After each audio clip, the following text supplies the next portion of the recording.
All right, well, thank you so much for joining us today for APAICS's Office Hours series with ANHPI Women's Staff and House and Senate Leadership. I'm Madeline Melka, the President and CEO of APAICS, and so I'd like to welcome our attendees as well as our honored guests who are speaking with us tonight. We're really excited to have folks who represent members in both the House and the Senate.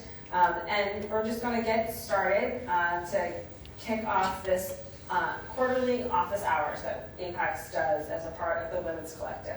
If you don't know what the Women's Collective is, it is a community of ANHPI women who are interested in being a support system for one another and entering public service. And it's a wonderful opportunity for ANHPI women to build community as well as to learn from one another as they try to navigate all the things that go with being in public service, whether it means being a staffer, someone who works on a campaign, someone who serves on a board or a commission, or is interested in elected office. And so tonight we're honored to have three highly distinguished women chiefs of staff with us who work in both the House and the Senate. So I'm going to let each of them introduce themselves, and then we'll get started. So we'll start with Coti. Hi, my name's Coti. I'm lucky enough to be Chief of Staff for Senator Hirono from Hawaii. And I'm going to turn it over to my colleague, Wendy. Yeah. I feel like there's more questions. Okay. Hi everyone, I'm Wendy Clerinx, Chief of Staff for Representative Tokuda, freshman from 2nd District of Hawaii. Hi everyone, I'm Lucy Xiao. I'm Chief of Staff to Senator Carper from Delaware. Great. So since I turned the mic back over to you, Coti. I mean, I think that's how we can start the questions. It is off, I promise. I mean, I'm told that.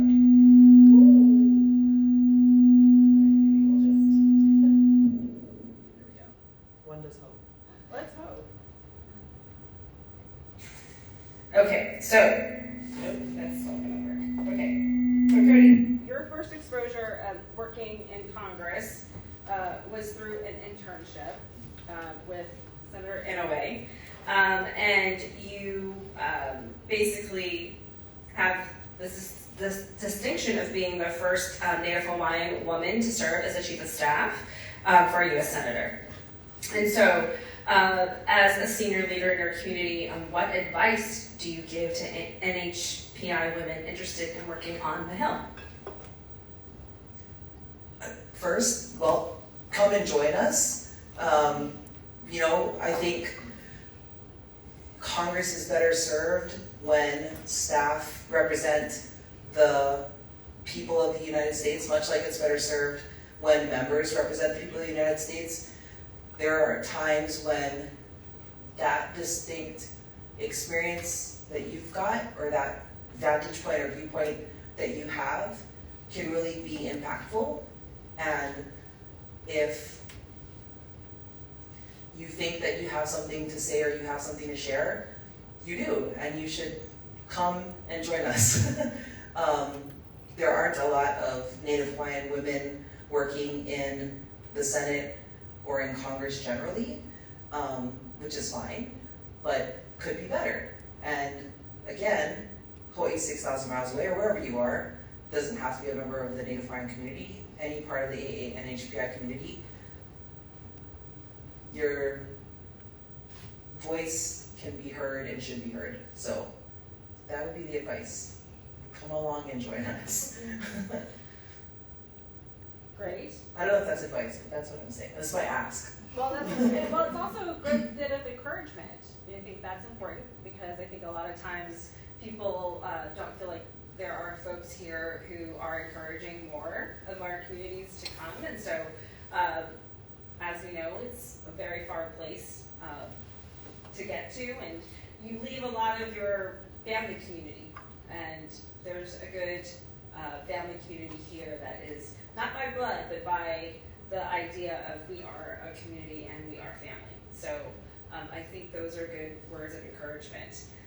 Wendy, I'm going to throw it over to you. you've been a public servant for 20 plus years, so you've done this both in Hawaii and in DC, having served in both federal and state government. So can you talk a little bit about that transition of what it looks like to work in state government and then move over into DC in the Beltway?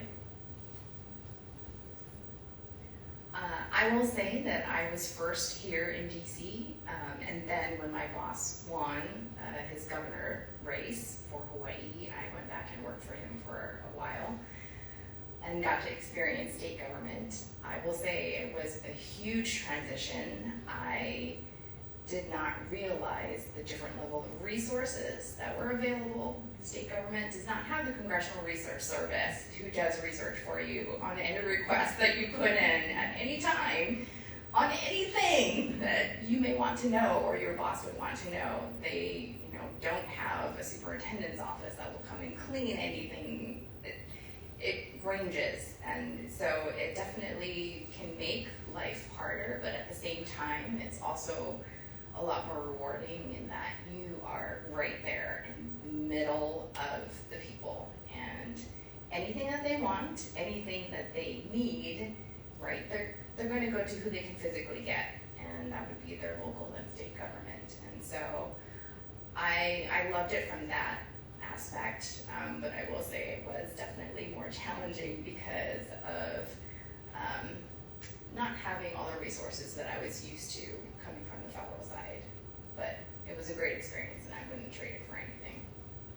Well, I always think it's important for us to have women who are also, serving in federal and state, local levels of government, because we need that part of those voices working in senior leadership there as well. So I think when we look at opportunities for federal appointments, we look at people who are also serving in state and local level, because if you've run an agency in a governor's cabinet, then you probably will have opportunities to do that on the federal level as well, because you understand also how resources work from the federal side, how that looks like for grants that move into the state side. So I highly encourage people to also think of state government as an opportunity to serve as well. Lucy, you have done tax and trade for a long time, and you did that type of work prior to becoming chief. So in your role as chief and in your experience of being a tax and trade specialist, how much of that is actually something that you do in your everyday work as chief? So I'm definitely not as involved in the kind of nuts and bolts of tax and trade as much anymore. Where I get involved in policy work overall, and I made the decision to kind of let go of it, which was hard. But when I became legislative director and now chief, to kind of let our policy staffers take on those issues and to provide more of an advisory role. I got some really good advice when I first became a legislative director, which was think of yourself as a coach. You're sort of coaching your LAs, your LCs, your legislative assistants, your legislative correspondents, your junior staff, and coaching them in how to become good policy staffers rather than doing everything yourself. So, I will provide, obviously context from when I was a tax and trade policy advisor, historical context about, when I worked on my boss's priorities in various areas, but I don't get involved in the kind of nitty gritty. It's more sort of at a strategy level, how do we move our boss's priorities forward? What stakeholders should we rope in? How do we, who should my boss talk to and when should I get involved? That kind of thing. My boss is retiring though at the end of this year, so we've had a fair amount of transitions. So I would say I've gotten a little bit more involved more recently, just because of the transitions in our office. But the chief of staff job, as these ladies will tell you, is also largely a management role. So a lot of our time is spent not as much on the day-to-day of policy, but a lot on managing a large team, as well as managing the needs of our boss. We're sort of the first go-to for him or her. Let me leave this with you. Okay. So you really enjoy policy. So again, sort of in that, being a specialist in a specific subject matter expertise, you're much more a self-acclaimed policy wonk. You've done a lot of huge policy work where you've resulted in wins throughout your career. However, I hear that your favorite part of your job is to have lunch with the interns. Yeah. So, what have you learned from the next generation of leaders through your engagement, and how has that impacted how you mentor and guide early professionals now? So, I guess disappointingly but appropriately, they have not helped me learn Gen Alpha terms. So that is one place where I think the interns can really, get it together. But I think, what's fascinating about interns is where my experience with the staff that are interning in the office, and even fellows, people who are sort of here for a set term in the office, is what they're picking up and what they're learning. And I try my best to make sure that they're learning all of the parts of the legislative process. I worry sometimes that this is so in the weeds. I'm sorry to whoever's listening and you don't work in the Senate, but that they don't leave our office knowing the difference between the Appropriations Committee and the various authorizing committees and the work that those two committees do to complement one another. So that's what I hope that they're learning from me, as well as, again, don't box yourself in. I never would have thought I would be chief of staff. It's kind of insane to think that. So again, anyone can do that job. If that's something you want to do, you can do it. But what I've learned from them is they're coming, they're like, oh, I've planned my whole life. What are you talking about? I've never had a plan in my life. I couldn't even tell you that I'm planning to walk my dogs today. I know I'm gonna, but it's not a plan I have. So I think it's really funny and really thoughtful to say to yourself, I'm strategically thinking about what I'm gonna do next. I'll also be honest with you, I don't know I don't know that a rigid plan is the next step forward, but it's always fascinating to hear from our interns about sort of their plan, what their 5-year plan is, what their goals are. And then I think too, their experiences are so different. Social media and et cetera. I'm gonna admit right now, I'm on Facebook, okay? And I'm not, I'm seeing Facebook Reels 3 weeks after people are catching them in other social media platforms. So that too is a place where I can learn from the interns how to stay on top of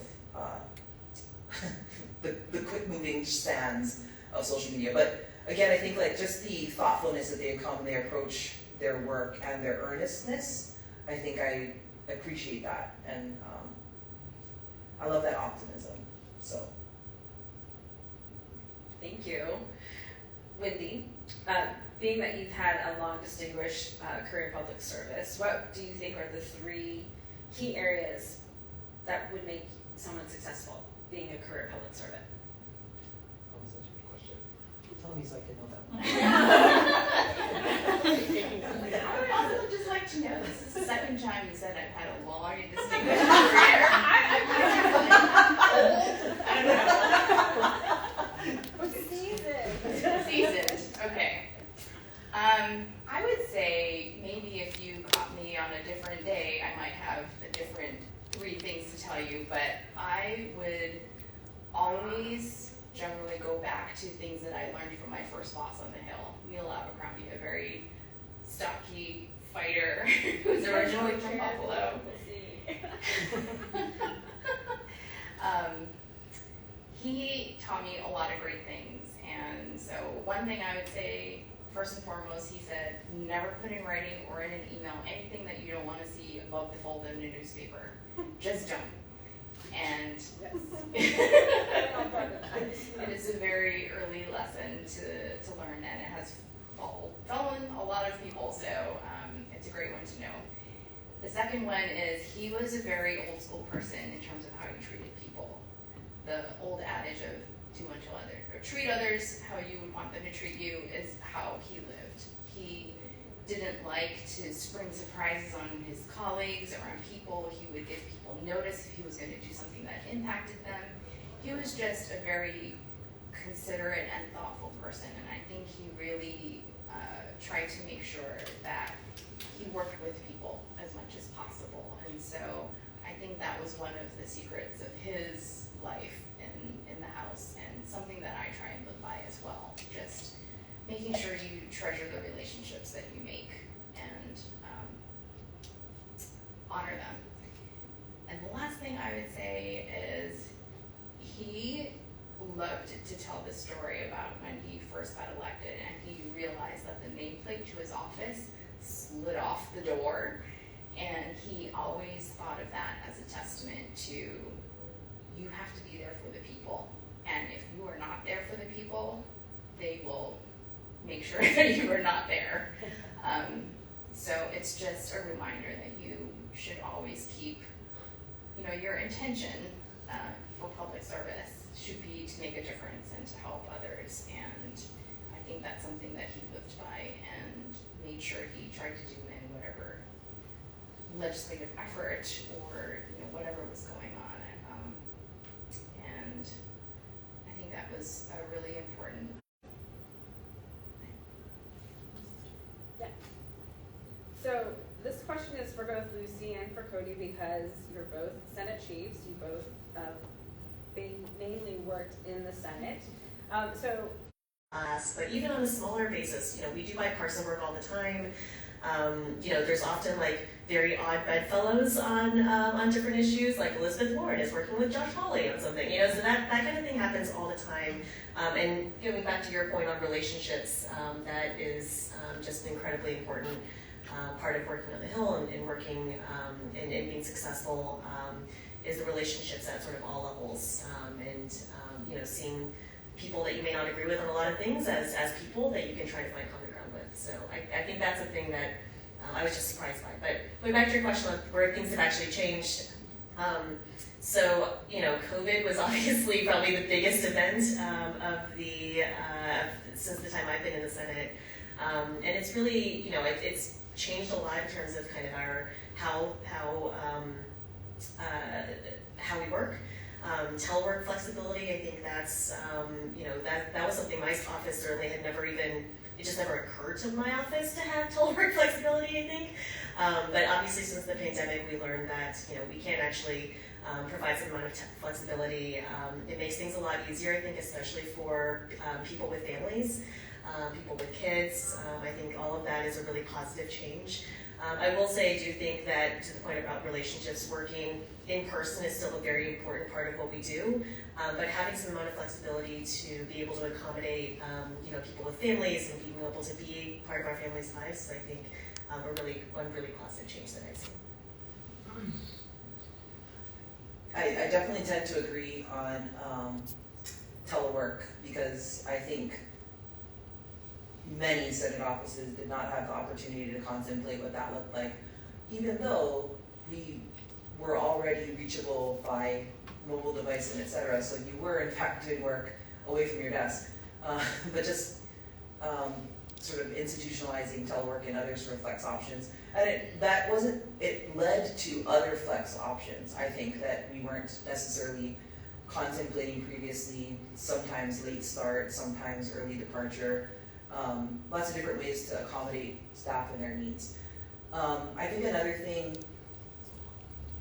is the Senate and the House, let me just speak for the House when you can do that, but has given staff, I think, a better opportunity to voice their concerns and to talk about the experiences they're having, whether that's, it runs the gamut from things like a terrible commute to significantly harder and more difficult things like workplace harassment, office bullying, and et cetera. And those were not things that the Senate had, I think, given a lot of thought to. And if you think about the community prior, it was very monolithic in many ways, where it's a lot of white guys running around, which is fine, but they didn't necessarily experience that same type of bullying and harassment that comes when new people enter a field of work. So I think allowing staff the opportunities to know what their rights are in the workplace and require staff training to ensure that we are meeting those needs was also a really big, important change. So that's something else to contemplate. I will say though, sorry, just to say, I did have the opportunity to work in the Senate a little bit before Lucy joined in 2010. But for what it's worth, it didn't feel very bipartisan then either. That was at sort of like the beginning of the Tea Party movement. But my boss would often say that he sort of felt like airplanes, jets, were the reason why partisanship was sort of becoming more and more prevalent. So I worked for Senator Inoue, to your point, and prior to there being like fast ways to leave DC, people had to be here, and they met with their colleagues, and they would have dinner with their colleagues, and he really felt that that was one of the ways that they were forming these collegial bonds and able to work in a different way. But for what it's worth, Congress has always been partisan. It's just what it looks like, I think. But I do definitely want to point out that bipartisanship is happening a lot more than you're hearing about, so, sorry, there you go. Oh, great. I mean, I think that's one of the things that one of our co-founders, Norman Wymanetta, used to always talk about. And vacations afterwards, because they liked each other as people and wanted to spend their free time with each other, even though they could be arguing the next day on a policy point. And so they never took anything personally, because they always felt that they were, that they had good intentions for society, and that was the foundation of their relationship, was knowing that they were always trying to find compromise to get to where they needed to go. So it's good to hear that the Senate's got some bipartisanship going on. So I'll throw a similar question to Wendy, in the sense of, with the House, how have you seen it change in your role now? In your many years. In your short service in the House. Yes, like short, very short service. Oh wow, this is how has it changed? I would definitely lean on the whole bipartisan or less bipartisanship going on. While I fully agree that there are bipartisan things happening behind the scenes that people don't see, and it happens all the time, I think the limits of what one would see on the House floor or in committees, it's definitely changed, and it's not quite as decorous as it used to be. I feel like, to both Coti and Madeline's point, there was a time when people had that outlook of they were all people and they all treated each other like people, and I would also tend to agree that the travel, people just separate every single weekend, and their schedules are so packed, they don't have time to actually get to know each other, see them as humans and as people who are just trying to serve their constituency. And so it's much easier, and you're faster to react on a hot take on social media, or just answering to a reporter in the hall. It's just faster to come out when you don't know them personally and well. And so I would definitely lean on the, I don't know if enmity is the right word, but the transactions between people have definitely gone to different levels, I would say, in the House. Maybe not so much in the decorous Senate. Whatever, Judiciary Committee's wild. Who knows how much C-SPAN someone can watch, and be like, wow, that's happening. I mean, we had the APAICS Ledge Summit, so C-SPAN was playing the F-bomb being thrown down, so at our Ledge Summit, so how much decorum can you That get? was pretty funny though. Yes, it was pretty hysterical. So I'm gonna go into this question for all of you about, what type of advice you would offer to a young woman who's interested in becoming a public servant full-time. People talk a lot about imposter syndrome, which I've vacillate back and forth about the validity of it, in the sense of, is it a construct that someone else has put upon us? Because granted, I think every one of us has a sense of fear in some ways in terms of doing something new. But one of the things I always like to tell people is, if you have the skill sets, you're confident in your ability to be able to do the job, even though you might not have done it before, or a task, right? Because it's the skill sets that we're trying to help you develop, so that you can attack a project knowing that you can do it. And so with imposter syndrome, if you were to address it to someone entering the workforce, especially in the legislative branch, what's your advice for that? So, who wants to go first? I'll just hand the mic over. I volunteer Lucy. Like, have the confidence of a mediocre white man. Yeah, Just kidding. I mean, I've definitely felt imposter syndrome, or maybe just nerves. I don't know. I think having I've been really lucky to have a group of women around me, whether it's through work or not at work, who kind of cheerlead each other to say, is what you're nervous about, are you actually underqualified, or are you taking into account this X skill or Y skill that you've actually picked up in your previous job that you don't even think about as being important. When my first chief of staff, when I started on the Hill, I was a legislative correspondent at the time. She said something that I thought was really interesting, which was when she looks at resumes, something that kind of stands out to her that people don't usually think about is whether people worked in the service industry. Whether you were a waitress or a customer, or whether you worked at some store or something like that. Those are skills that you don't necessarily think about as being important for working on the Hill, but it's actually really critical for working on the Hill and being able to handle yourself in difficult situations, being able to engage with people who might be upset.